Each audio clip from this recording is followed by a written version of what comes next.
je? Čo hovoríš na víťazku? Víťazka robí ten trojboj, to sa mi veľmi nepáči. A že keby začala 5-boj, si myslím, že by dosiahla ešte víťazstvo na budúci rok. Musíš dať...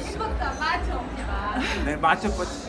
Fedor, povedz mi prosím ťa, čo je podľa teba ideálna žena? Jak vyzerá ideálna žena? Ideálne, že vyzerá ako zrkadlo, akože môže sa otočiť a môže sa natočiť a tým pádom, keby si dala dole ten kabát, tak presne sa môžeš